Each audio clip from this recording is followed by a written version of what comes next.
weeks, which, just for you, Liam, let's start with Erik Watts. Oh shit, let's go! We will come in straight in with Erik Watts and Goldilocks' relationship continue to develop this month. I like the relationship. I like that Watts makes some personal developments in order to appeal to Goldilocks. Yeah, so like the first show of the month, NWA-TNA pay-per-view number 48, June 4th, 2003. Goldilocks finishes an interview with Jeff Jarrett, and then Erik Watts just strolls in. As he's wont to do. I like that Jeff's just cool with Erik now. Oh yeah, they're just pals. They buried that beef. Because he realized that he's not a real threat. And Watts has stopped trying to like be his friend. So yeah, he's just like a dude now. He's given up antagonizing Jeff, and then he's given up his secondary strategy of trying to aggressively be Jeff's friend, and now he's just moved on. I think he just appreciated that the extent that Erik Watts went to and saved him that one time. So he's like, all right, we're cool. So yeah, Watts is being like a goofball. He's joking around with Goldie. Goldie didn't appreciate it. Yeah, and then he's like, I can be serious. It's like, yeah, I'm a good guy. I can just be a normal and then he made human another being joke instead of being Erik Watts. Yeah. But then... Yeah, so Kid Cash is in the ring. He's demeaning Goldie and Trinity. He's being the worst. He's not a nice person, this Kid Cash, Liam. Okay, was this the week where he was like making all of the comments? No, that was later in the month. This wasn't even the worst of Kid Cash this month. Yeah, okay, so this wasn't the one where he's like making all the very lewd references. Oh, maybe it was, because this was the one where he was like mocking Goldie and Trinity's appearance. Yeah. And he was making a lot of things, and he's like, I heard some rumors about you two. Yeah, because it's not even the worst Kid Cash, because he does go on to openly talk about how he loves beating women, which is probably the worst of Kid Cash this month. But this one, he's just like aggressively homophobic too. Yeah, and then Erik Watts comes out to the biggest reaction maybe in the history of TNA. Time to move over Road Warrior pop, because, brother, we got the Erik Watts pop. It is funny, every time Erik Watts appears on screen in a backstage pre-tape, you hear the crowd start chanting Watts. Yeah, because he rules! So yeah, he shows up here, he starts beating the shit out of Kid Cash. Just a bunch of fucking sweet power moves. Yeah, he power bombs him, he hits him with a big ass choke slam, he runs wild, he saves Trinity and Goldie. Goldie is cheerleading him all the time. And he leaves with both of them. Yeah, he leaves with Goldie and Trinity, and we have our new stable, I guess, of Goldilocks, Trinity, and Erik Watts. And as they're leaving, the crowd chants, Threesome. Listen, it's subtext. You can't say it's not subtext here. It's quite overt, actually. Yeah, but seriously, Erik Watts looked so good here, destroying he was awesome. Kid Cash. He was a tremendous babyface. It's unfortunate that the match they had this month, way worse. But this segment where he beat the shit out of him ruled. Yeah, I didn't mind the match, but it definitely wasn't... There was some sloppiness to it. So we go to the following week, June 11th, where Erik Watts, Goldilocks, and Trinity are scheduled to have a 3-on-1 handicap match against Kid Cash. Yeah, and, I think we're all looking forward to that. But finally, Trinity getting a bit of revenge on Kid Cash after losing every time that she tried to. So Scott Hudson is backstage talking to Watts, Goldie, and Trinity, just having a chat. Because Goldie's busy this show. Yeah, so that's the reason Scott Hudson is a backstage interviewer for the June 11th show, because Goldie is wrestling on this show. So they're chatting, they're having a nice talk before, suddenly, emerging from a cage behind them, is none other, Liam, than the monster Abyss. Holy fuck. Abyss doesn't make his TNA debut. If you remember, he was in the original Gauntlet for the Gold as Justice. So this is his second TNA appearance. He has finally returned as the Abyss character for the first time. Abyss making probably the greatest debut of all time by breaking up an Erik Watts threesome. He is doing us all a favor here by destroying Erik Watts' sex life. I mean, personally, I'm devastated, as there has never been a pro wrestling throuple done well, and I thought we were finally going to get that. But no, Abyss had to ruin it. Abyss had to kink shame, and I don't appreciate that from Abyss, okay? What a weird way to debut the monster Abyss. Especially because Abyss literally lives in a cage underneath the stairs in the asylum. And eats cookies. He does enjoy Kid Cash's cookies. So Abyss, who is not called Abyss this month, he's like a mystery masked man. He has not yet been given a name in the month of June. I love weird jean vest and jeans Abyss. And it kind of makes him fit with Kid Cash too, because Kid Cash also looks like a giant scumbag. He looks like the trailer park monster as opposed to like the, demon monster. Yeah, 100%. So Abyss beats the shit out of Erik Watts so that Kid Cash faces Trinity and Goldie by himself, which he wins after Abyss hits the first black hole slam on Trinity. And a really good one. It was. Abyss hitting black hole slams on smaller wrestlers is the best. Well, even to be fair, he hit a really good one on Erik Watts as well. Occasionally, very occasionally, when he's doing it on a smaller wrestler, he'll do a double rotation black hole slam. I forget who it was too, but I was going through some Jimmy Ray stuff the other day, and I was watching an Embassy 6-man, and it was either Jack Evans or it was Matt Sydal, and he caught one of them out of a flip and hit the double black hole slam, and I popped out of my seat. He's so good. He's the best.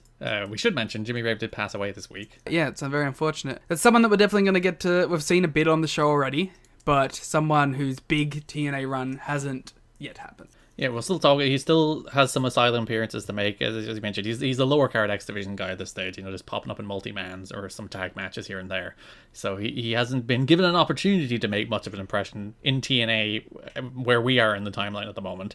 But as you said, when we get to 2007 and we get to the team with Lance Hoyt and Christy Hemme, the Rock and Rave Infection, which is what I think most people remember him for from TNA, I'm looking forward to getting to that stuff, because I enjoyed that character. I enjoyed them just hitting people with rock guitars. It's a good bit. Yeah, that's definitely what I knew him from. And now, as I've been kind of mirroring my TNA watch along with Ring of Honor stuff, I've also started to see the beginnings of the AJ Styles feud, which happened at the same time, which was kind of the story of the vet trying to fire up the youngster to get up on that next level. Honestly, go back and watch that stuff, because you get to see Jimmy Ray versus like every name from that era. You get to see him work Daniels, you get to see him work Styles, you get to see him work Punk and Joe, and they're all out there, and they're all really good matches, and you should definitely go back and check them out if you haven't already seen them. Or even if you have, go and do a rewatch of them. I'm really excited to reach that Embassy stuff, because that's the stuff I know very little about. Yeah, very unfortunate. Far too young, 39. And just a completely overlooked talent in a lot of ways. So yeah, go back and watch your Jimmy Rave stuff. Go back and watch your, especially with like all the Ring of Honor stuff going down at the same time, Go out there and check all that stuff out. Yeah, to return to the dramatic or tonal shift back to Erik Watts. Yes. Goldilocks, we move on to the following week after they lost the 2-on-1 handicap match against Kid Cash, Trinity, and Goldie. So the following week, Goldilocks is interviewing Tracy and Veronica, known by the name of Bitch Slap. It's actually a good name, to be fair. It's pretty good. And when they do it, they do a little slap. They do a little high five to each other when they say bitch slap. So Watts wants to talk to Goldie then. Kid Cash is meant to be being interviewed by Goldilocks, and obviously Erik Watts doesn't want that. He wants to protect Goldie from Kid Cash. Yeah, well, that's a terrible idea. It's a self-admitted, lover of beating women. You really shouldn't be interviewing him here on this wrestling show. Also, NWA-TNA should be, culpable for this. You should not be putting Kid Cash in any environment close to women, especially given how that interview turns out. So instead of Goldilocks interviewing Kid Cash, Erik Watts interviews Kid Cash in the ring. And Kid Cash, this is the promo where he literally just starts talking about how he gets off beating women. Yeah. He is sexually aroused when he beats a woman. That's the Kid Cash character. The thing about this segment, though, is, at least it's kind of gone so far over the top now that it's no longer, it's so absurd now that it's not, real and upsetting as much. When it was the Trinity stuff, it was just blatant, domestic abuse. Yeah, that segment, particularly last month, where he just beat the shit out of Trinity, was, this is him being cartoonishly, misogynistic. Yeah. That was the exact word I was going to use as well. Whereas last week he was just, viscerally misogynistic, or last month. Yeah. So he's doing the interview. He's about to beat the hell out of Cash again. He takes him up for a chokeslam, but then we see on the screen that Goldilocks is trapped backstage inside the cage of Abyss, who earlier in the show, Kid Cash visited Abyss's cage. And he's like, hey, buddy. Hey, pal. You want to help me out again? Did you get those cookies I left you? He's obviously a nice guy to get to Abyss. Maybe if he treated Trinity or Goldilocks like this, he wouldn't have a problem. Locking them in a cage?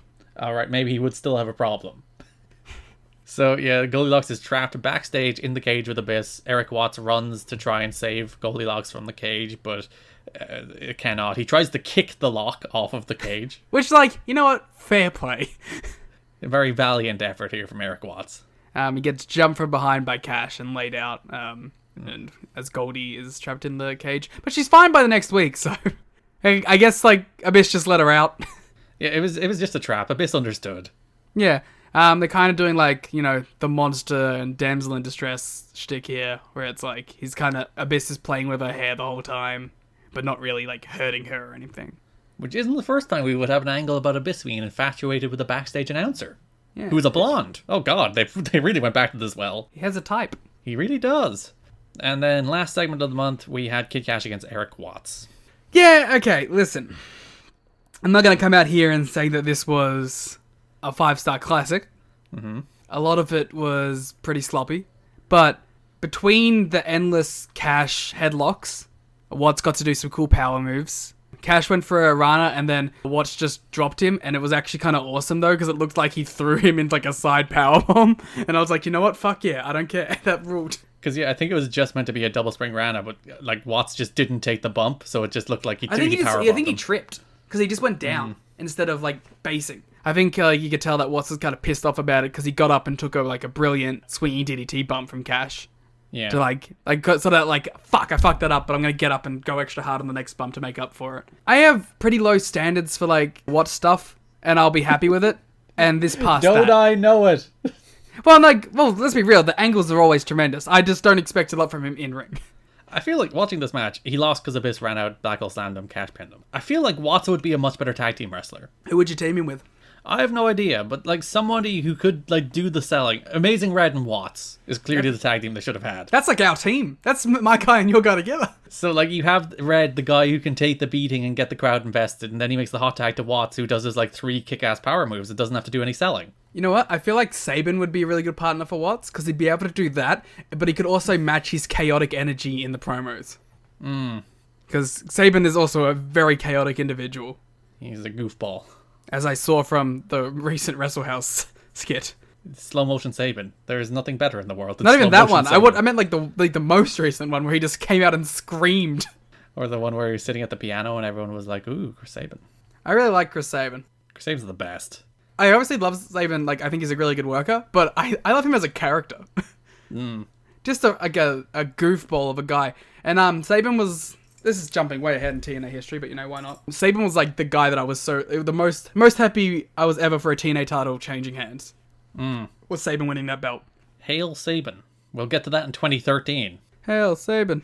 So that's the Erik Watts stuff for the month. I'm making you happy by doing Watts first. Thank you, I appreciate it. And I like that you've softened on Watts a little bit. You're not a Watt head. I'll think of something better, but you've softened. I can tell, because you're giggling. You're giggling in Watts segments. His chaotic charisma is getting to you. I cannot deny the segment where he beat the shit out of Kid Cash as the biggest babyface in the company.